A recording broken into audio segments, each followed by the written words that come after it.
He found his dying neighbor's abandoned mail-order bride freezing in snow. What happened next shocked everyone. Imagine walking across miles of white emptiness and realizing the only light ahead belongs to someone who has no reason in the world to help you. That was the kind of night the Wyoming frontier delivered without mercy. Wind like broken glass. Snow rising in sheets that erased the earth itself. Folks said storms like that separated the living from the unlucky. Elias Turner had spent most of his winters alone since the railroad carved the valley in half and people drifted elsewhere.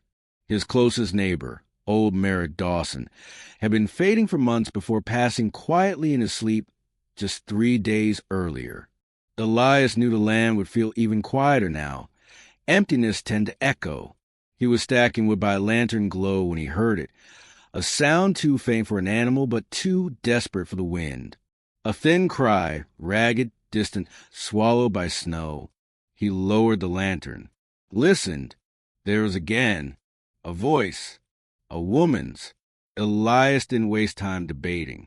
He grabbed his coat, shouldered through the storm, and followed the sound of the ridge that divided his land from Dawson's. The wind tried to turn him back.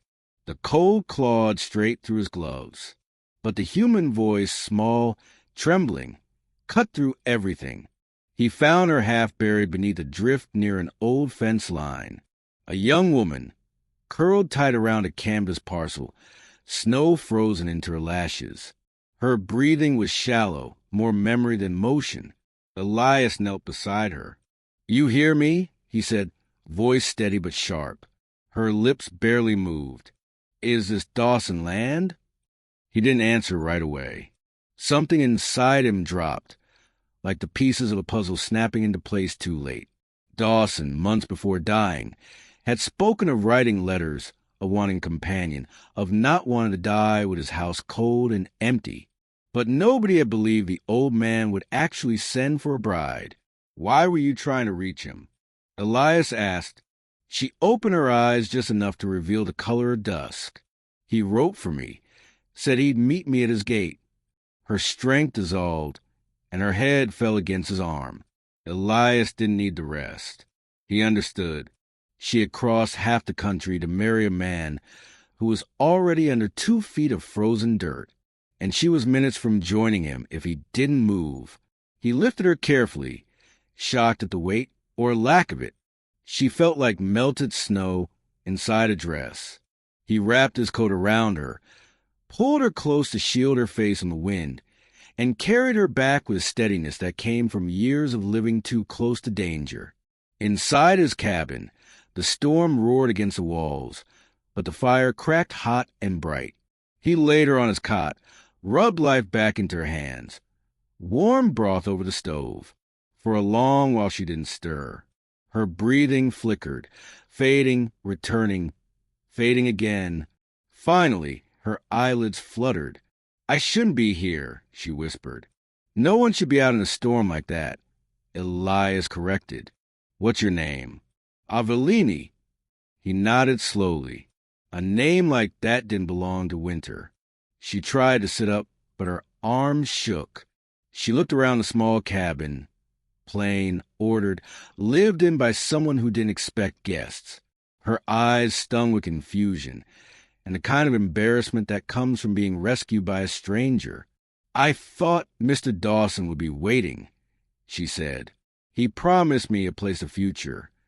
Elias leaned against the table, the firelight throwing long shadows across his face. "He died days ago," he said gently. "If you'd arrived a week earlier, he might have greeted you himself. But life doesn't measure itself around our timetables." Avellini swallowed hard, the truth heavy enough to collapse her posture. "I sold everything to come here," she whispered. "Everything." Elias didn't offer comfort. He wasn't a man who colored grief with sugar. Instead, he handed her a tin cup of warm water and let her shake as the storm rattled the windows. For a while, neither spoke. Then Avellini asked a question she'd been avoiding. "What happens to me now?" Elias didn't answer immediately, because the truth was he didn't know. a woman alone in the frontier, had fewer protections than a stray horse. And the nearest town was a day's ride, impossible until the storm passed. All you need to worry about tonight, Elias finally said, is surviving until morning. Avellini looked at him steadily, and for the first time a flicker of strength returned to her eyes. Outside, the wind screamed. Inside, one man and one displaced woman sat in a fragile pocket of warmth between disaster and whatever came next. And the questions hovering over that small cabin were large enough to outgrow the storm itself. Morning came without sunlight, just a pale, muted glow pressed against the frosted windows. The storm had stopped, but the cold still ruled the land.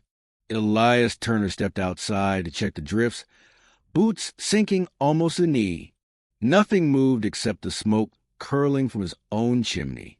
Inside, Avellini sat wrapped in a wool blanket, staring at the small parcel she'd carried through the storm.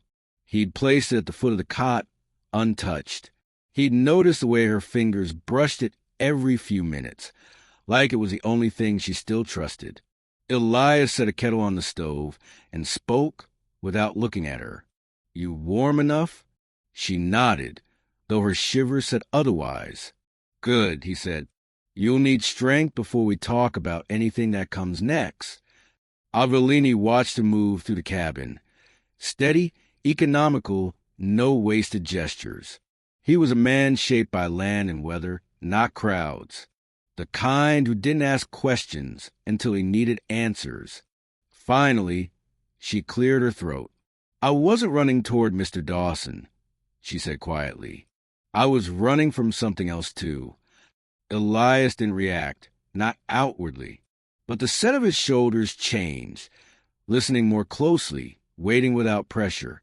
Avellini pulled the parcel into her lap, fingers tracing the leather edges.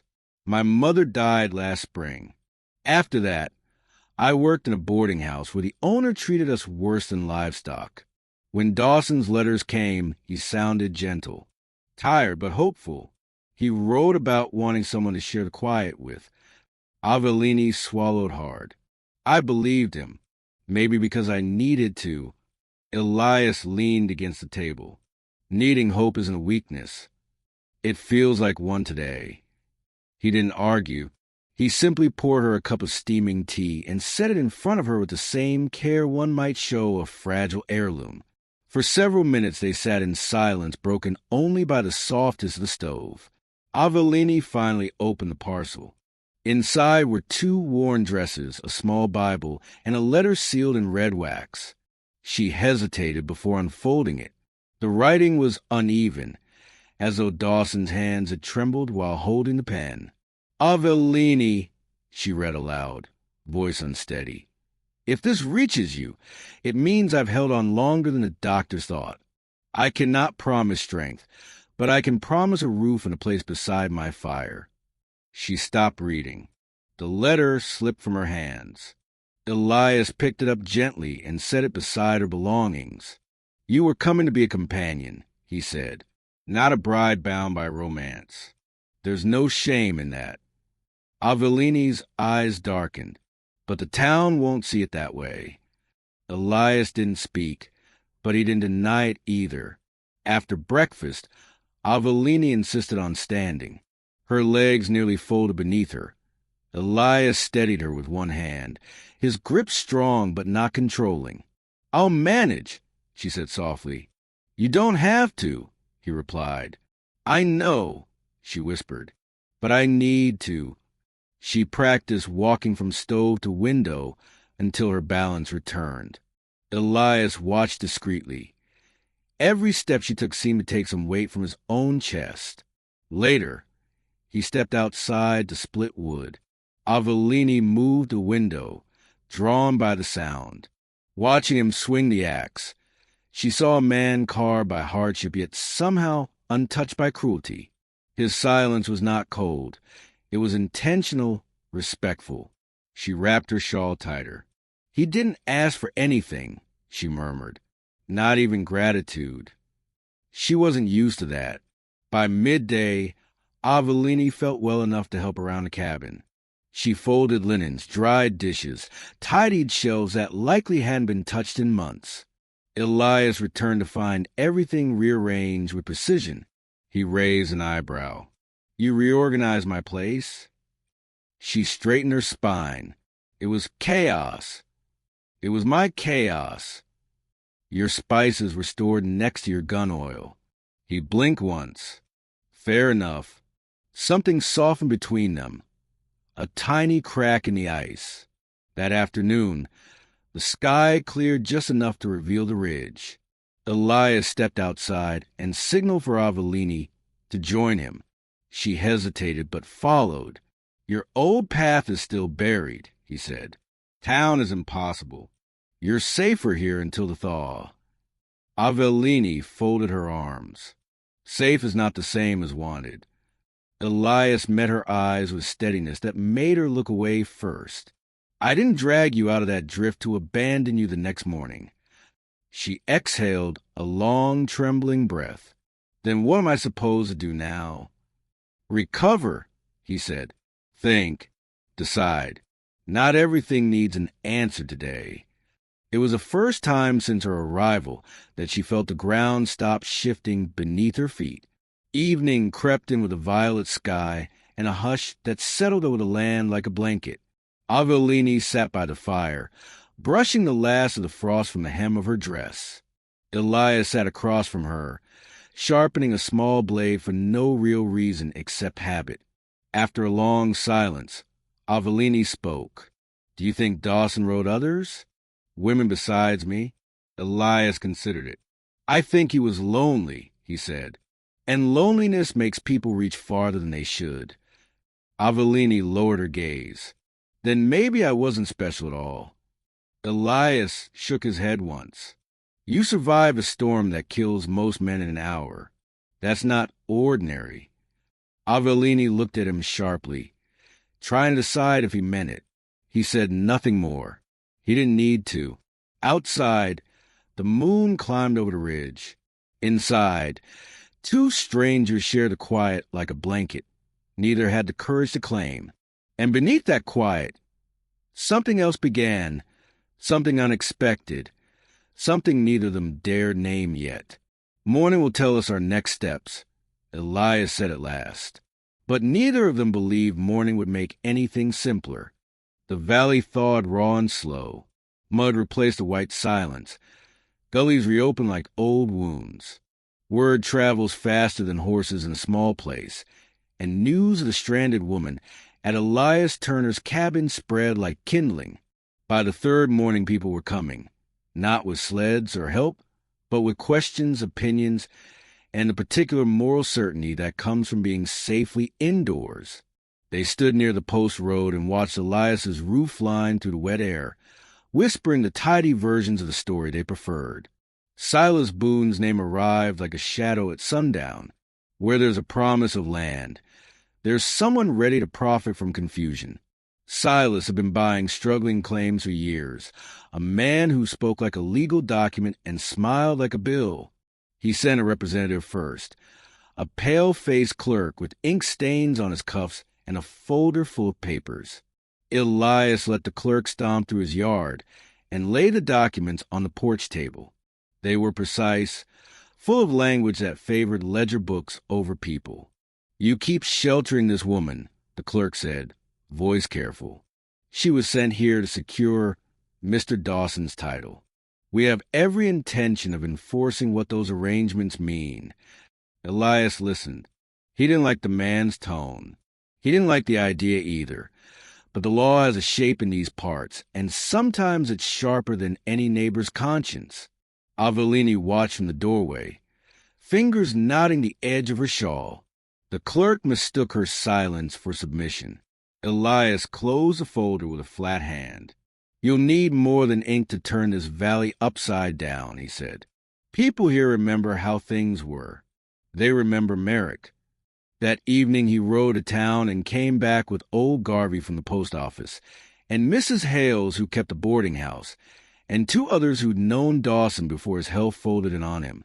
They sat in Elias's kitchen, the light low, and spoke plainly. No threats, no shouting, Memory is a kind of proof in communities where paper can be forged but faces cannot. The clerk returned with Silas on the following morning. He came alone, polished hat, boots bright enough to see your face in. He stood on the porch and offered a smile that had been measured in a counting house. "Mr. Turner," he said, "let's talk a settlement." Elias set down the kettle and wiped his hands slowly. "Talk," he said, "but not to remove a woman's choice. You won't believe what happened next. The town would tell each other later, the kind of detail they turn into a legend in a week." Avellini stepped forward from behind the curtain, wrapped in her shawl, and did the thing that changes the sound of a room. She spoke. All the years she had kept her throat closed for fear of sounding foolish in a new world, all the humiliation of arriving to death instead of a wedding. She put those pieces down like stones and walked to the edge of the porch. "You want to speak for me?" she asked Silas, voice steady despite the tremor underneath. "I have letters. He wrote to me. He promised a roof and said he wanted someone to share the quiet. I came because I believe that promise. If this valley has any justice left, it will not turn a woman into a contract without asking her to stand."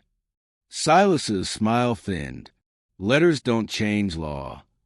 "No," Avellini agreed, "but they change people." Then she did something no one expected. She opened the letter parcel and read aloud the last letter Merrick had written, the one meant for the hands of companion, not auctioneers. She read the odd, crooked lines, his fear about dying alone, his clumsy affection for a life of hens and small comforts, his explicit wish that if he ever brought a wife it should be for the steady days, the washing, the keeping, and not a bargaining chip. Her voice filled the quiet that morning, and the valley listened. Farmers left their coffee business and came to the road to hear. Faces looked softer. The clerk's hand tightened around his folder. Silas cleared his throat, but his voice lacked the numbers to falter through the pile of neighbors who began to murmur agreement. The turning point was simple and stubborn. The postmaster, Garvey, who had known Merrick since childhood, stepped forward and said he'd witnessed Dawson's handwriting on many an envelope, had watched him sit with those letters and cry, and would swear on the Bible that the man meant what he wrote. Legal claims were different faces in a place where people know the dead. The clerk's papers were precise. The town's memory was louder. Avellini's reading had made the ledger a human thing, named, warm, and flawed. Silas complained about form and instructed the clerk to file suit. But suits take time and dirt, and witness testimony lasts in the mouths of neighbors. The practical threat evaporated like mist. Manners and reputation can be as effective as law when a man's power depends on a willing silence. Silas left with a set of restrictions he could not undo. People's eyes. He would make moves later, the specter of profit still gnawing at him. But for now the house remained where it was, and the woman who'd been abandoned by a dying man stayed. The valley didn't simply close ranks out of pity. Over the next week, small, steady things changed. The corn exchange included Avellini in its lists. Mrs. Hales brought a bolt of cloth. The schoolmaster asked if she could teach the little ones to stitch. The rumor mill quieted because the people had decided it should. There was an emotional shift between Elias and Avellini that surprised both of them. Elias stopped measuring his words by solitude and began counting them as offers. Avellini stopped apologizing. One night, after a barn school congregation had dispersed, they sat under a lean roof of stars and spoke about future seeds. Not just the crops, but plans. "You didn't have to step into the road," Avellini said. "You could have let the valley decide." "You'd have frozen if I did," Elias replied simply. She reached across the small table and touched his hand, not asking for a promise, but making one. "Then don't let me be the only one." The climax had not ended with a gun or a court stamp, but with public truth and quiet resolve. The immediate danger was over, replaced by the grueling work of building a life that the valley wouldn't overturn. Morning would still bring new tests. Laws and money don't sleep. But the hardest test whether she would be treated like a person or a piece of paper, had been met and answered. Spring arrived in slow breaths, patches of earth pushing to the last crust of snow, frost melting from the eaves in steady drops. The storm that had nearly claimed Avellini's life was now a memory kept alive only in the soft way Elias looked at her whenever she stepped outside alone. The valley watched them too, but no longer with a suspicion that once clung to their names. Something had shifted. Avellini's public reading of Dawson's final letter had stirred the place like a shovel in deep soil. Folks began to see her not as a rumor or an obligation, but as a woman who crossed half the country and still stood straight even after learning the man she came for was 6 feet under. Elias built her a small shelf near the window, unasked but not unappreciated. She arranged her few possessions there: the Bible, the worn dresses, the parcel that had become more symbol than luggage. Her life had been stitched together from scraps before she arrived. Now, each day, let her add one more thread of her choosing. When the roads finally cleared, Elias took her to the ridge overlooking the Dawson property. The house sat quiet, weathered but dignified. A place with history, yes, but no future without someone willing to shape it. Avellini stood with her hands clasped, breathing in the thawing air. That land was meant for someone with a gentle hand, Elias said. Someone who'd care more about its roots than its worth. That was supposed to be me, she whispered. Supposed to, he replied. Doesn't mean right. She turned toward him, studying the steadiness in his expression. Elias was not a man who offered comfort in easy words. His comfort lived in the space he gave others to choose their own truth. What should I do with it? She asked. Decide if it's part of who you want to become, he said, not who you were told to be. That night, Avellini sat by the fire long after Elias had gone to check the livestock. She stared at Dawson's last letter, creased, softened, no longer a map leading her into sorrow, but a quiet marker of the road she had survived. She folded it gently, slipped it into the parcel, and finally closed the latch. When Elias returned, she met him at the door. I think I'm ready, she said. For what? He asked, though something in his eyes said he already knew. To stop being someone's arrival, she said, and start being someone's home. The word struck him deeper than she realized. Elias Turner had lived his whole life preparing for loss. Storms, accidents, the quiet cruelties of time. But here was a woman choosing to stay not because she'd run out of places to go, but because she had finally found a place worth building. He stepped closer, slow and deliberate. You sure about this? He asked. For the first time, she said, yes. He nodded once, the kind of nod that held the weight of a man opening a locked door inside himself. Without another word, he took her hand, rough, callous, steady, and led her to the small kitchen table where so many unspoken questions had once hung in the air. We start small, he said. Fences, gardens, a roof that doesn't leak. And patience. She smiled. I have more patience than you think. In the weeks that followed, the valley came to understand something new. The cabin that once held nothing but silence was now a place where neighbors lingered on the porch, where coffee brewed twice a day instead of once, where Avellini and Elias built routines that looked effortless but were stitched together with intention. Avellini began teaching children in the afternoons. Letters, numbers, little lessons she gathered from her own years of working in crowded rooms back east. She turned a corner of the Dawson land into a small gathering place where women traded stories, patterns, and advice. Folks said she had a way of settling the air around her, smoothing out tension like pressed linen. Elias, for his part, started fixing fences he didn't even own, hauling water for older neighbors, helping mend horse tack for families who could barely afford it. He didn't do these things for praise. He did them because the quiet inside him had found somewhere new to live, and it wasn't loneliness anymore. One evening near midsummer, the two of them stood outside as fireflies blinked over the field. Avellini leaned against the fence, Elias rested his arms on a rail beside her.